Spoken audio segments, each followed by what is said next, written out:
Good morning, everyone. This is Commissioner Scar. Today is Tuesday, August 19th, 2025, and we'll call this meeting to order at 8 a.m.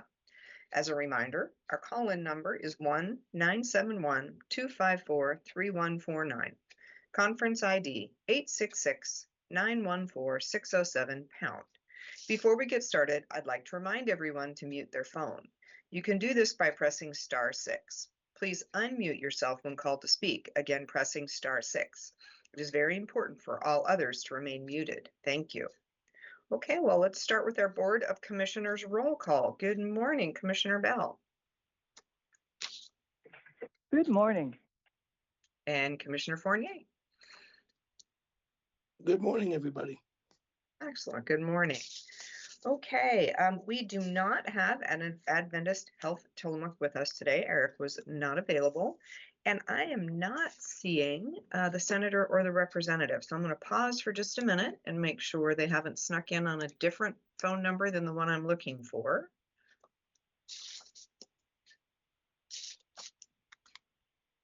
Okay, I do not hear or see anybody unmuting to jump in. And it looks like we also do not have a couple of other people today, but it is August, and I imagine people are traveling and enjoying the last vestiges of summer. So I do not see Camille from the Health Center, and I do not see Gail from Health Center and Pharmacy.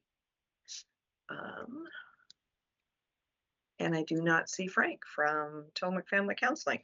I will circle back. I know we're moving quickly, and I think people join a little later sometimes, assuming that they'll have a few minutes of talk before them. So I'll keep my eye out for any of those people to join us a little later, and we'll circle back if they do.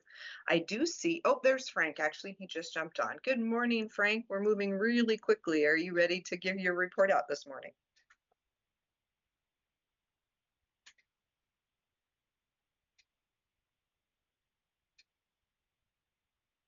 Good morning, Commissioners. Good morning. That was pretty fast. Wow. You kind of caught me flat-footed here. This is Frank Hanna Williams, Director of Tillamook Family Counseling Center, Behavioral Health Services for Tillamook County residents. If you are interested in appointments, information about any of our services, you can please give us a call at 503-842-8201. I just want to briefly mention that sometimes the support that people are looking for in relation to behavioral health services can sometimes come in the form of a group. We have several groups here, and when I mention groups, what I mean is that sometimes the things that we learn, the leader of the group sort of facilitates a process, and the process is that the members who are in the group can learn from each other, and it's within a group, it's professional, and there are a few groups that we offer here at the agency, and you can find out about them. You know, I won't belabor this by giving us a call, 503-842-8201. And there are some men's and women's groups that we offer here routinely. And if that is something that is of interest to you, please give us a call and feel free to ask about it. So that's my update for today. And if there are any questions, I'll take them. Thank you, Frank, and thank you for being willing to jump in and pitch in as the opener. I do see that some of our other folks have arrived that were typically before you, and I apologize when the meeting goes fast. No problem. It kind of throws off our order. No problem at all. All right, sure. Thank you for kicking us off. Appreciate that. All right. Okay, we are going to circle back because I do see that Representative Javity has joined us. Good morning, Representative. Good morning. How are you? Well, how are you? Great. Going to be on the call this morning, and a few updates here. We have our transportation special session coming up next Friday. This will be the one that's all about a transportation package. And as far as I know so far, the latest information is there's a proposed 6 cent per gallon tax increase that will be voted on. There's also a road usage charge that will be discussed. That's going to be for electric vehicles. It'll be about 2.3 cents per mile. There's going to be some fee adjustments at the DMV. So title and registration and a couple of other fees are going to increase. If I remember right, off the top of my head, $20 to $40 for some of those services. And there is going to be a 0.1% increase on the payroll tax that we pay for public transportation. That as about for every $1,000 you earn, you're going to pay $1 towards this public transportation fix or funding for our community. So right now it's at 0.1%. It's going to double. So everyone who has working at a job, every time you earn $1,000, it's going to take away $2 to pay for public transportation for our communities. And there are some audits that are going to be part of that package that are going to be required of ODOT to make sure we understand where the money is flowing and what it's being spent on and how those projects are progressing. So that's all coming. I think there's still some potential changes that we can anticipate in that package before next Friday, but that's the latest that I have. Other than that, this last couple of weeks have been busy. I wasn't here last week. Apologize. I was on a trip with my son and wife, and we got back from that. But around that time, we were able to go up to the Manzanita to see their city hall. What a beautiful building that is! And if you haven't had a chance to see that, then when you do, you're going to understand why it's such a great addition to the town.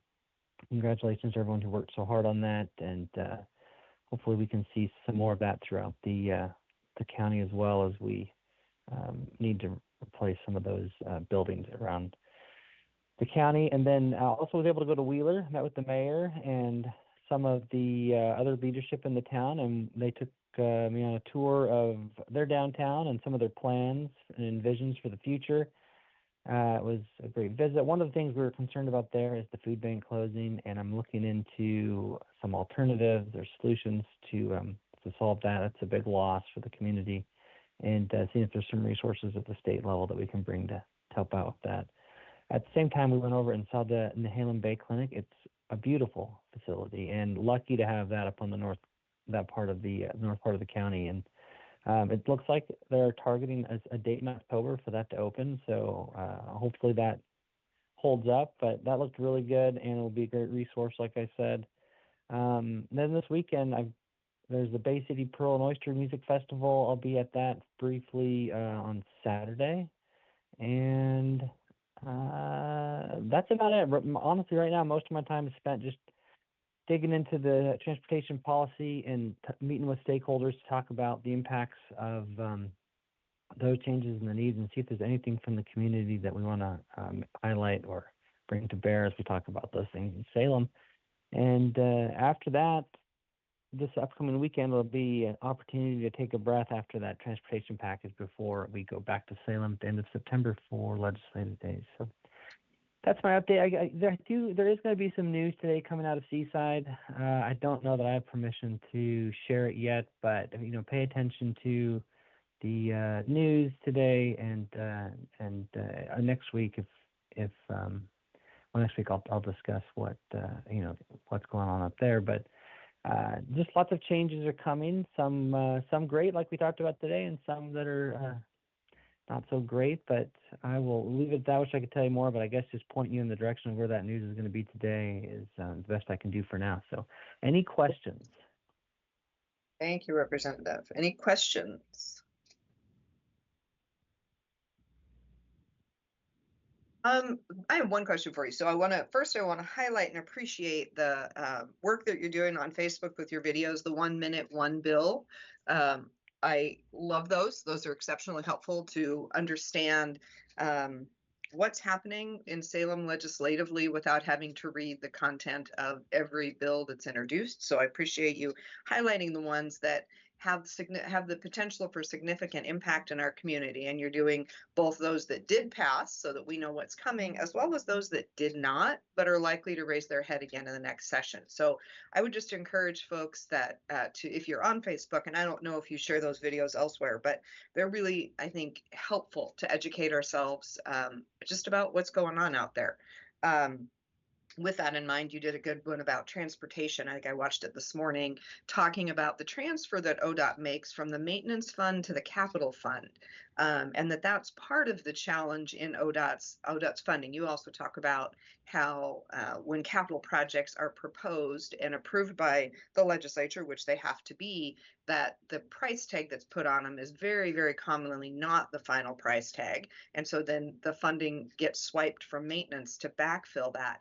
Can you talk a little bit about that and what sort of conversations might enter the special session about that you're aware of, and potentially a fix for how we protect maintenance from getting eaten up by capital? Sure. Right. So back in 2017, when interest rates were low, when we didn't know that COVID was going to happen, when the economy was humming along, the state decided to make some investments in the network, the transportation network, which was like the I-5, Rose Quarter, and highway expansion, as well as the bridges that cross 205 over by Abernathy. We also looked at investing in the I-5 bridge that crosses from Washington into Oregon. Anyway, it seemed like a good time to do that. And so the state got their bids, and those projects got approved by the legislature, and we went out and we borrowed money to start those projects going. And this is pretty common around the country. So this isn't like Oregon's just, off the rails and doing things its own, pioneering some new way. This is just how transportation networks typically are funded around the country. And so we didn't have the best estimates. You kind of assume that there's going to be cost overruns, that you're going to find stuff like when you're building a house or remodeling a kitchen, like, oh, we didn't realize that there was all this stuff inside the walls before we started. Now it's going to cost us more than we thought. And so you never know all the costs, and the state wasn't aware of all the costs. And so they start these projects knowing that they're going to have some obligations going forward. Well, nobody saw COVID, and after COVID, prices shot through the roof on all sorts of stuff: steel, concrete, asphalt, labor, and the state still had the same obligation to finish these projects. And so, but we also had a dip in revenue. Well, we didn't have a dip. We had lots of stuff we had to do with revenue from at the government level. And so the ODOT would come and say, hey, these are our projects. These are the expenses. Things are, climbing. We need some more money. And the legislature, without having an endless pot of money, could give what it could give to the transportation projects, and so they would transfer that money over. Now, ODOT has a bucket of money. Some of it's supposed to come from the federal government, and some of it comes from the state. And that money has some restrictions on how it can get used. You can't just take a dollar from the federal government and spend it on whatever you want. The federal government says, if we give you this money, you must spend it on this type of project. And so with those projects like the I-5 Rose Quarter and Abernathy Bridge starting to really get more and more expensive, ODOT had to figure out how to keep those projects going. And what they decided to do was look for money in their own budget that didn't have as many restrictions on it. And some of that money comes out of the maintenance budget. And so they looked at the maintenance budget and said, hey, how far can we stretch this? Because our roads, they grade the roads. The roads were looking pretty good. The bridges weren't looking good. And they said, well, why don't we move some money over? We'll come back in a future session. And maybe we'll get the money we need then to do this. Maybe costs have kind of leveled out. But it's been this kind of cat and mouse game, and we just haven't caught up. And so where we're at now is that ODOT has been pulling money out of maintenance to fund these projects. And now they've come to the table and they said, look, if we don't change the funding model, if we don't make it so that we've got more money coming in predictably so that we can fund everything that the legislature has told ODOT that they need to do, then we don't know what else to cut. And there's still they've already cut $170 million out of their budget. And they're planning to do more. But basically where we are is we've got projects that cost more than we thought. We've borrowed money and we have to pay that debt back. So that has to get paid first.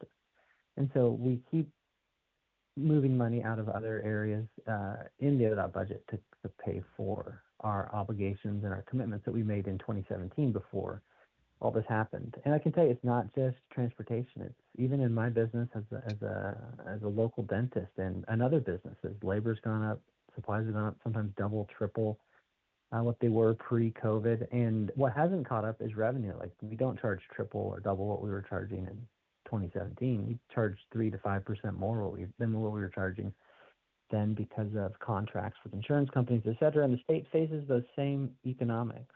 And so right now, that's the reality of where they are, and we're trying to figure out a way to not,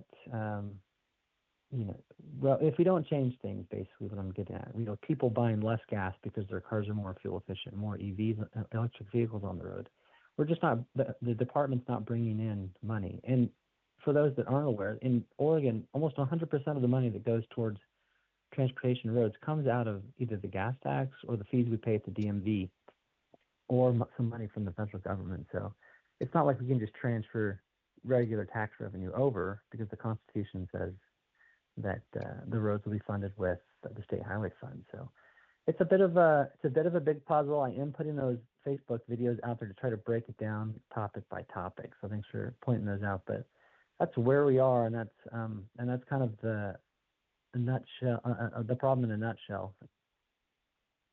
Thank you. I appreciate that. I think that it's easy to have a one-liner, which we see a lot, which is, no new taxes, just work smarter.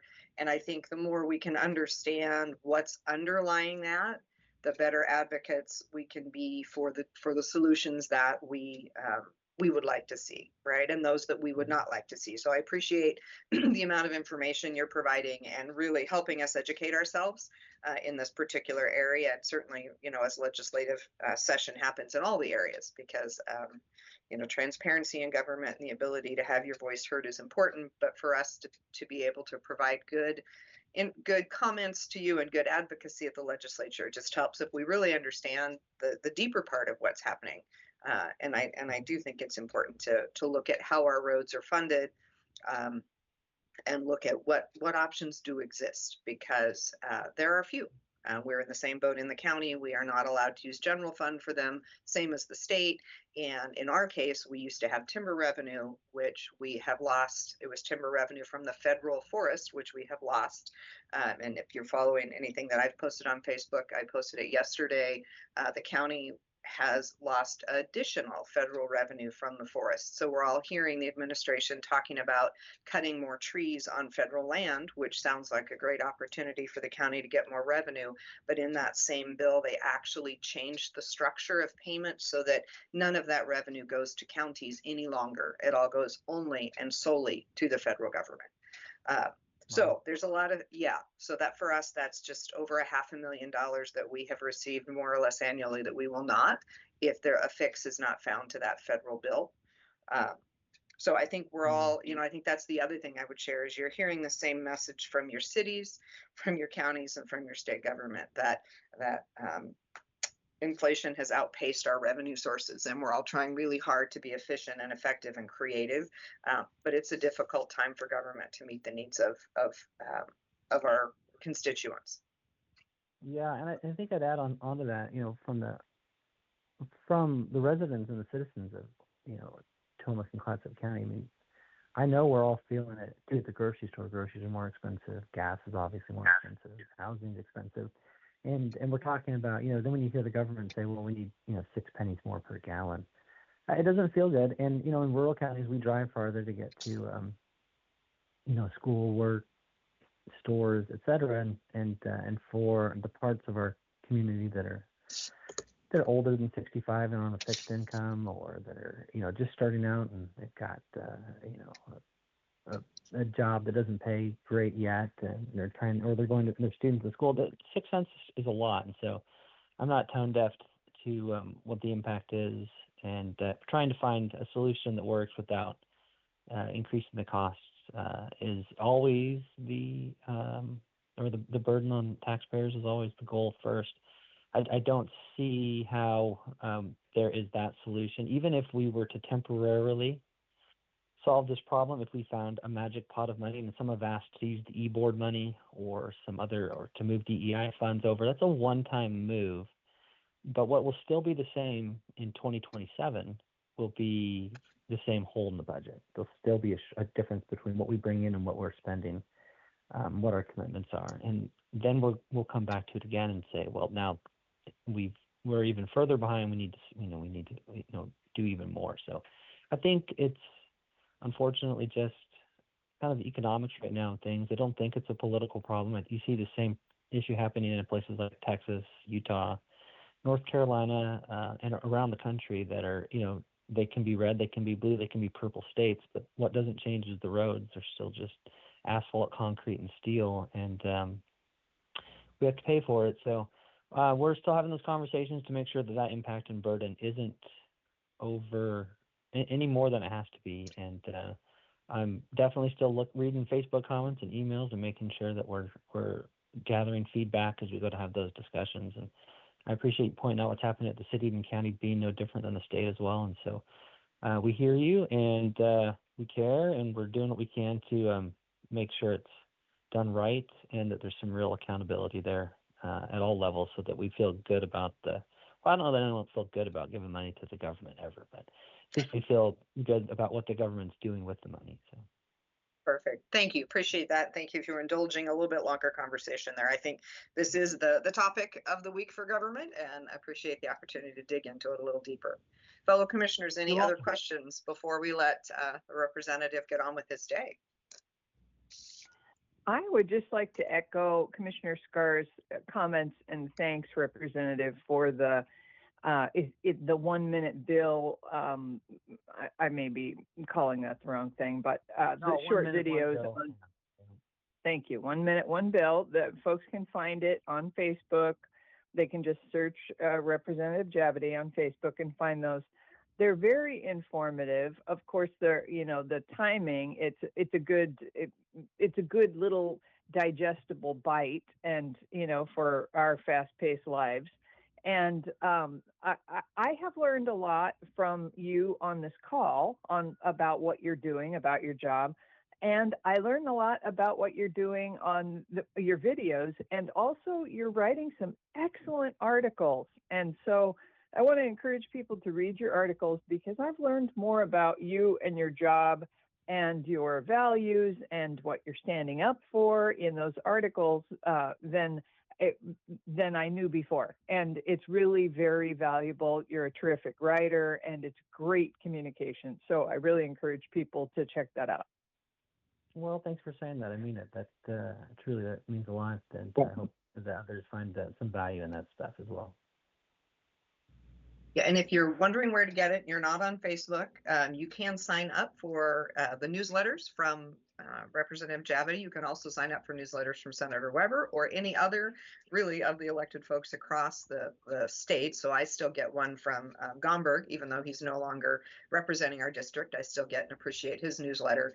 It's just a really great way to stay in touch with different perspectives of what's happening in Salem. So thank you for bringing that up, Commissioner Bell. There is a lot of good information that can help us out there. For sure. Okay, thank you, Representative. Appreciate you being with us. Absolutely. Have a great day. You too. Okay, we're going to circle back to Tillamook County Community Health Center. I see that Camille has joined us. Good morning, Camille. Good morning. I'm sorry I was a minute or two late in signing in. No worries. When somebody at the beginning is not here, like we did not have at Venice Health today, everything just accelerates. So thank you for being here. No problem. I'll jump right in to remind everybody that this month is Immunization Awareness Month. We join in the national effort to raise awareness about why vaccines are important to people of all ages. They can prevent serious, sometimes deadly diseases and illnesses. Immunizations are an excellent way to protect yourself and your family. Age-appropriate immunization starts at birth and continues through adulthood, with a special emphasis through age 2. The widespread implementation of childhood vaccination programs has substantially reduced the occurrence of many vaccine-preventable illnesses.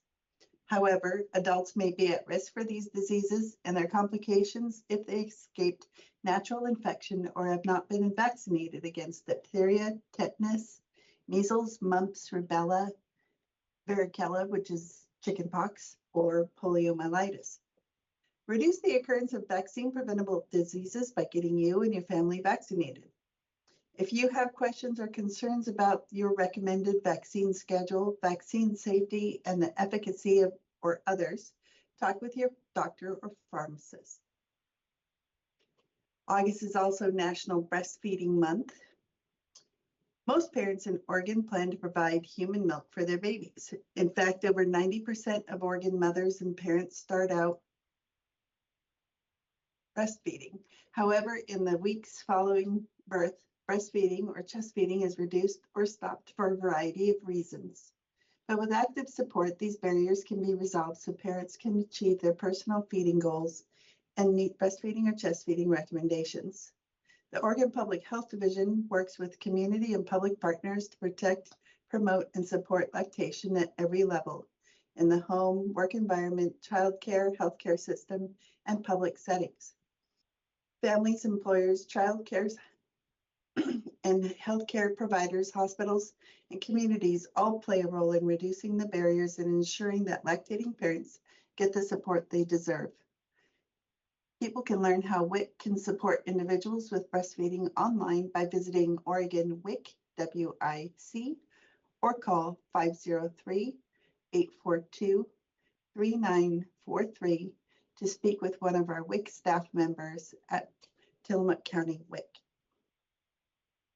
And finally, one last reminder and invitation to everyone who would like to participate in International Overdose Awareness Day with a special event this Friday, August 22nd at the Blue Heron from 3 to 7. People of all ages are welcome to enjoy some free food, Narcan training, community connection, healing, and more. We hope to see everyone there. That is all for me today. All right, thank you, Camille. Appreciate that. Okay, so we will jump back to, we kind of do a little jumping around this morning. So I still do not see Nehalem Bay Health Center and Pharmacy. We did hear from Tillamook Family Counseling, and we'll go on to the emergency management. And I do believe that Randy Thorpe is with us this morning. You bet. I'm here and happy to be here today. Wonderful. So anyway, August is a great month here along the coast, but we still need to stay prepared. So whether you're a resident or one of those visitors that come here to enjoy the wonderful Tillamook coast, we just need to remember there are some summer hazards and coastal hazards that we need to make sure that we're prepared for. We get sudden changes in the weather, those famous sneaker waves, rip currents are always real threats here. So as they say, never turn your back on the ocean.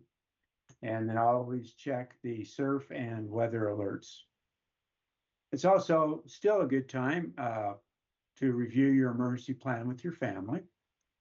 And of course, you need to sign up for those local alerts and weather warnings, and you do that by going to OregonAlert.com, and then you pick your county you want to set up alerts for, and then it'll just walk you through the whole system. So it's an easy process, and you can also choose which weather warnings you want to receive. There's, I think, about 100 different warnings that come out. So if you want your phone to go off every 2 or 3 minutes, sign up for all 140 of them. If not, just pick the ones that are more, for this area. Also, practice any wildfire safety. If you live in a risk zone here, we don't have quite the fires that they do in Eastern Oregon, but there's still that possibility. So with that, we need to know evacuation routes that are there. And also it's plugged for our Great Oregon Shakeout tsunami evacuation drill that we do countywide. And this time it's going to be on October 16th at 10:16. And so there'll be more information of that sent out as we get closer to October. So just remember to stay safe, stay alert, and stay coastal ready. And with that, I'll turn it back to you, Commissioner. Thank you, Randy. Appreciate that.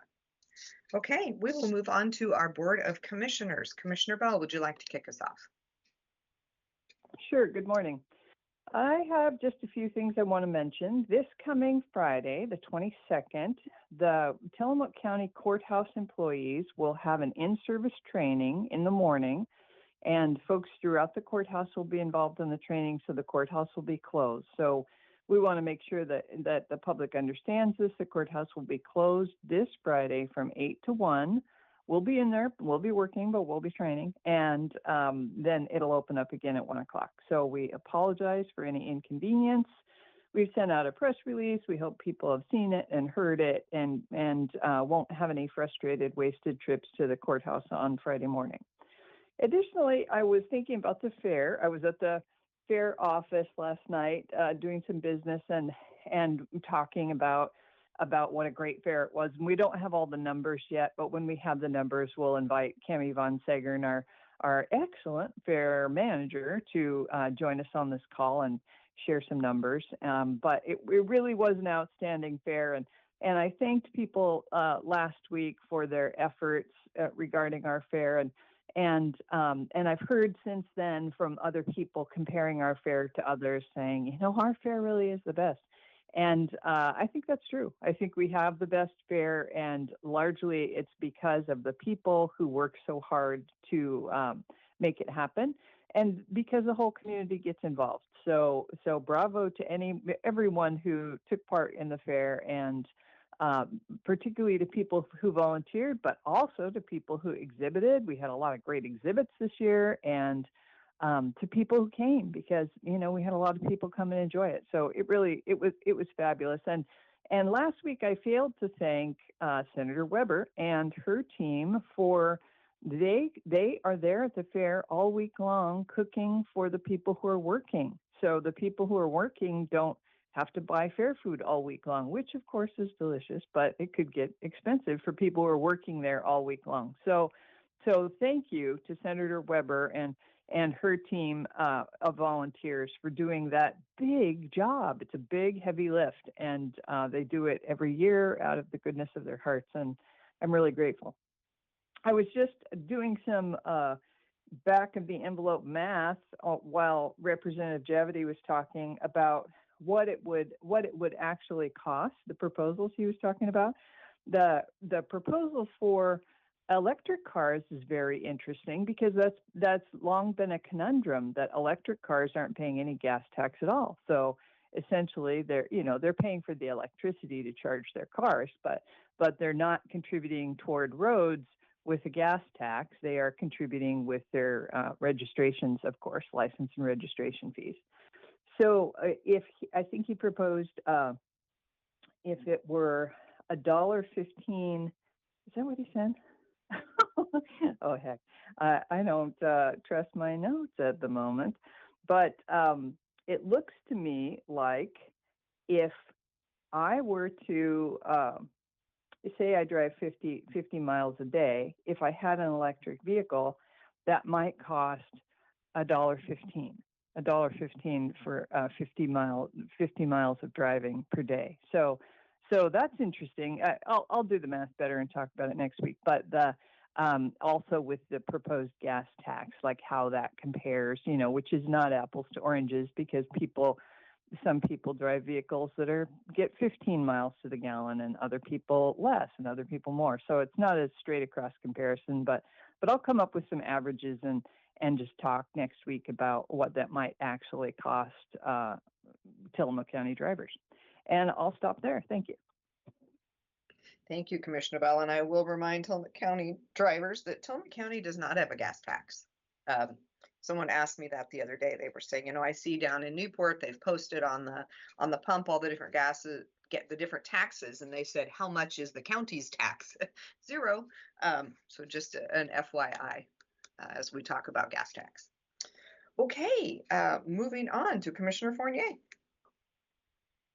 Good morning. I'm not going to take too much time. I appreciate Representative Javity's longer report today.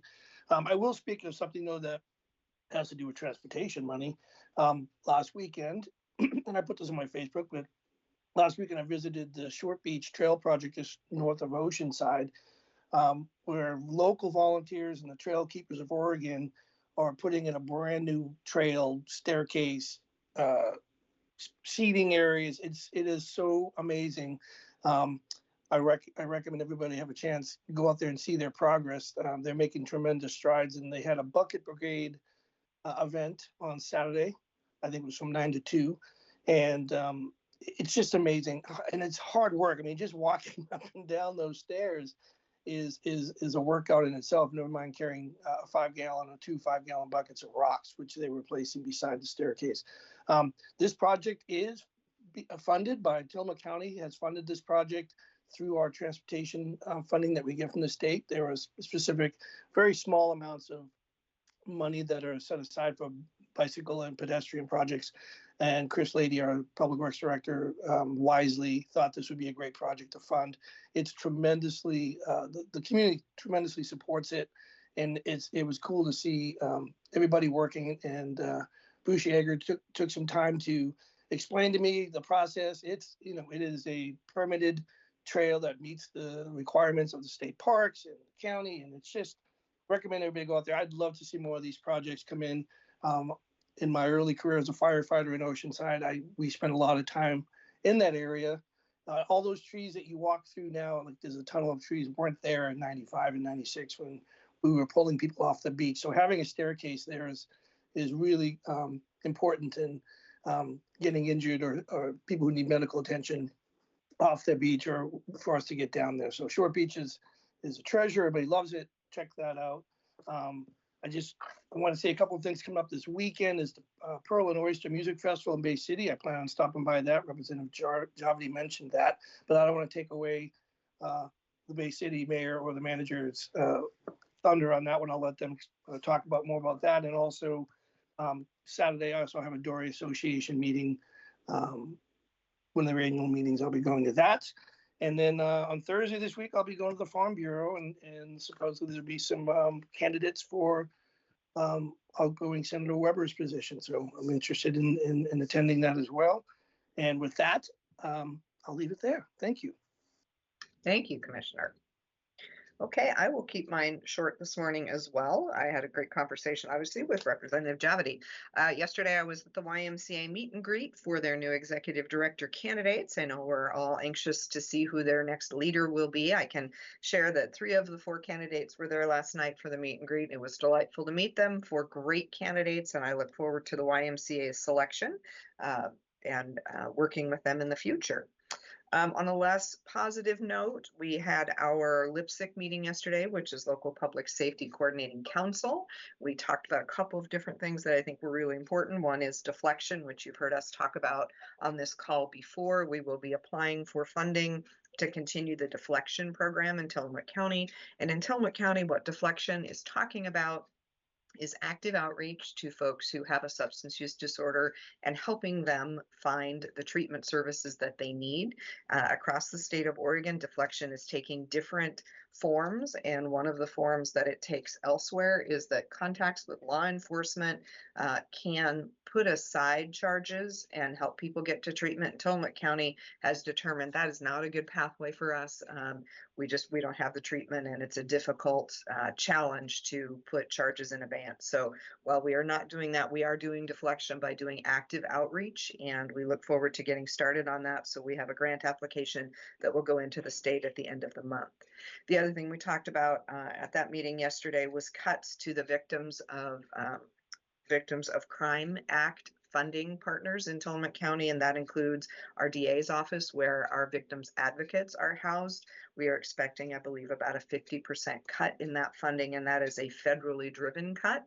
Similarly, Tides of Change here has a significant amount of Victims of Crime Act federal funding, and they will also lose that funding, it looks like. So just kind of a heads up, I think we're all watching the federal changes and wondering how does it impact our community, and looking to see are there ways that we as a community may want to need to step up to backfill where the federal government has determined it's not the right use of their funds. So this is one of those places. So I encourage you to think about victims of crime, think about the programs that support them, and just be aware that both the DA's office and Tides of Change will see reductions that we will all be working together to try to find a solution for. But just a heads up there.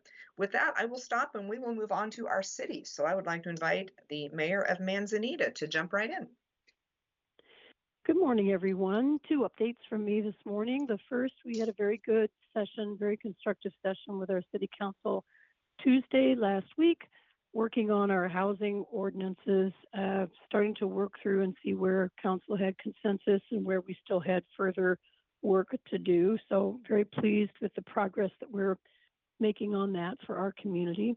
And secondly, I would just mention I had the opportunity to attend for the first time the Oregon Mayors Association meetings, which were held in Baker City late last week into Saturday. And it was really impressive to see mayors of all sized cities from all over the state and to understand just the level and depth of commitment that people had to their communities and to the jobs that they were doing. And for the most part, there are some exceptions, but for the most part, mayors in the state serve without any compensation. So they're basically community volunteer work.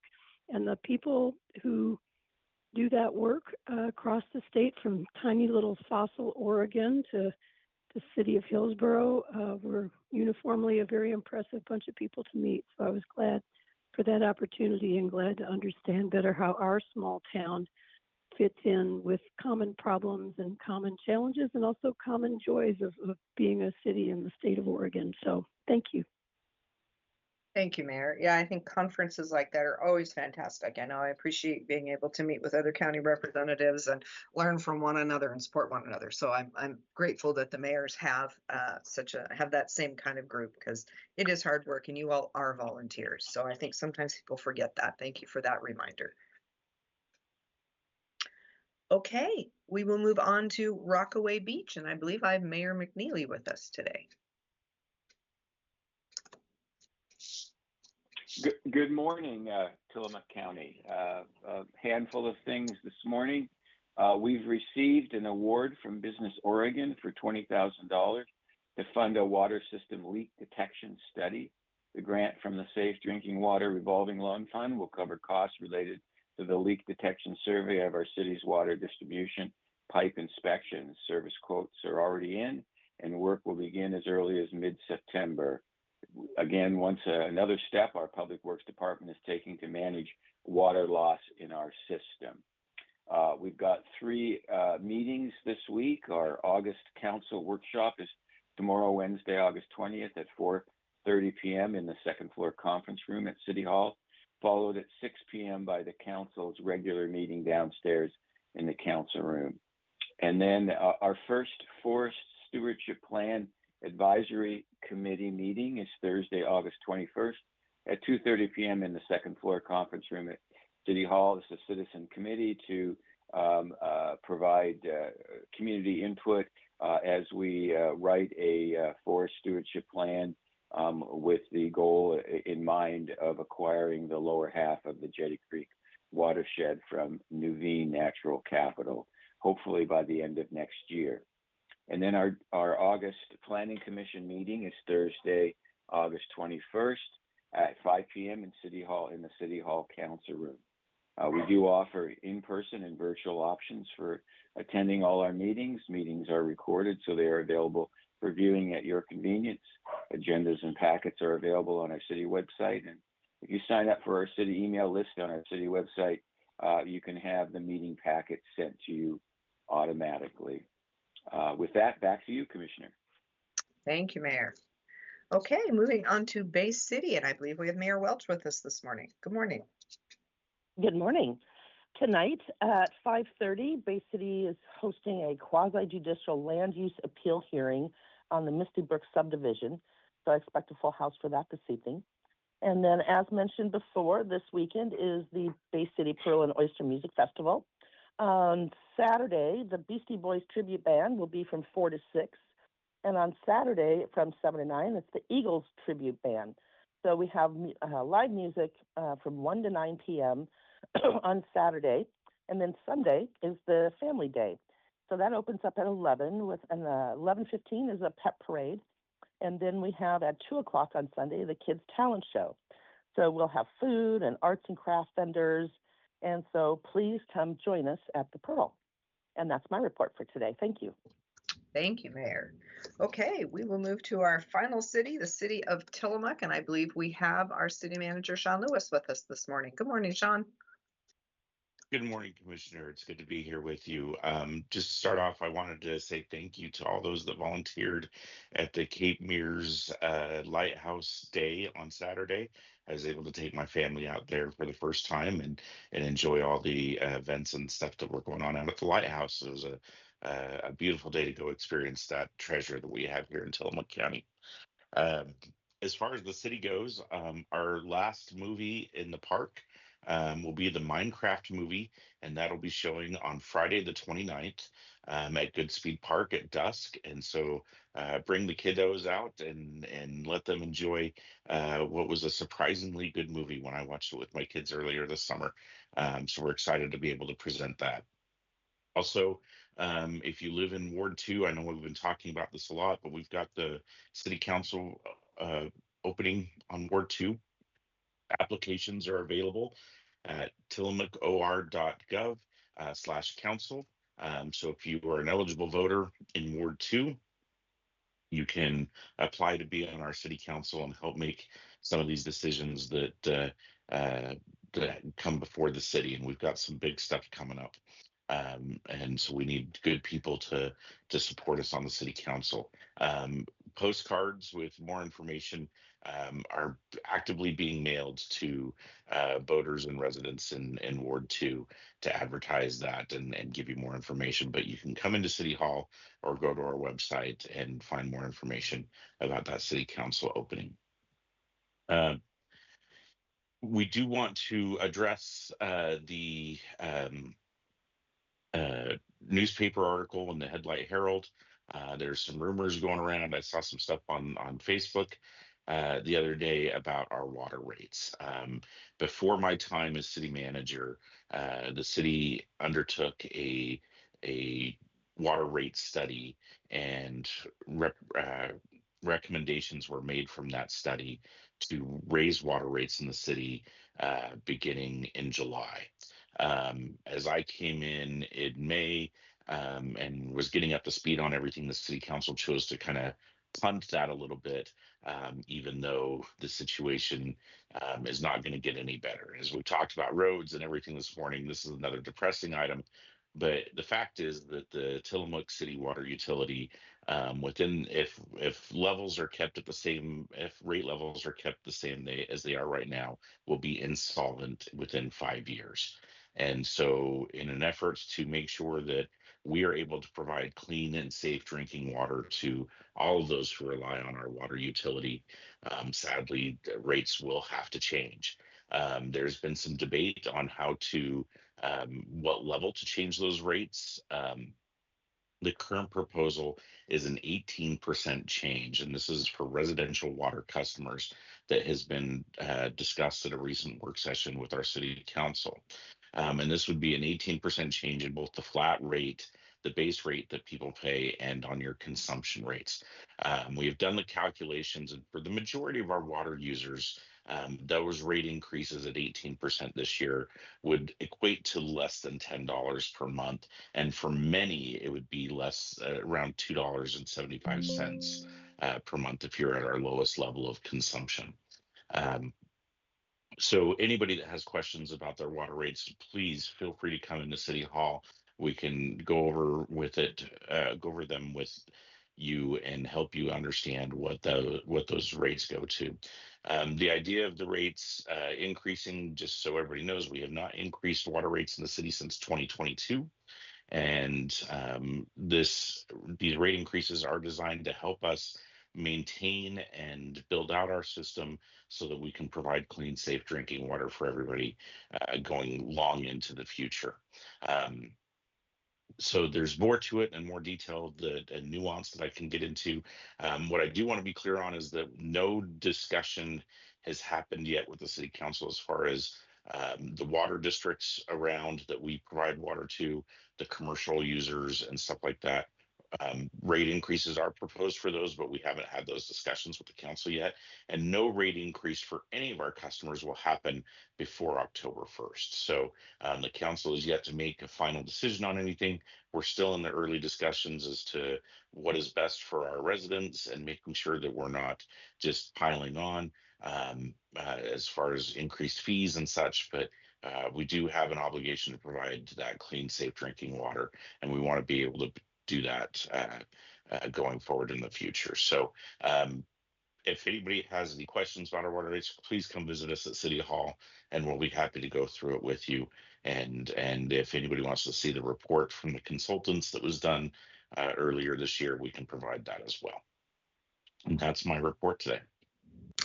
Thank you. Appreciate that, Sean. And I think all your listeners out here, you're hearing a theme from government, which is that our costs outpace our revenues. And unfortunately, that often means more revenues have to be found. So I appreciate you sharing the information and doing the educational piece. And I really encourage listeners and all of those folks who are posting on Facebook, because I saw those as well. Go and talk to your city, come to the city council meetings, get engaged, learn, understand what's happening. Because this, government we're responsible for the assets of all the people. And that means the water systems and the roads and all of those things, stormwater systems. And we're working for you, and we want to work for you. So come learn more, get engaged, help us make the best decisions to keep the vital services that you need. In a time when, again, expenses are outpacing revenues and we're all being pushed. So hopefully the fact that you're hearing that from all of your governments gives you some sense that, hey, there's something more that you may want to get engaged in and learn about, because it is not something any of us take lightly when it's time to increase revenue. So thank you for being here and explaining. I appreciate that. And with that, we're going to wrap up today. So I want to thank everyone for attending. I want to thank KTIL for broadcasting, and we will adjourn this meeting at 8:52 a.m.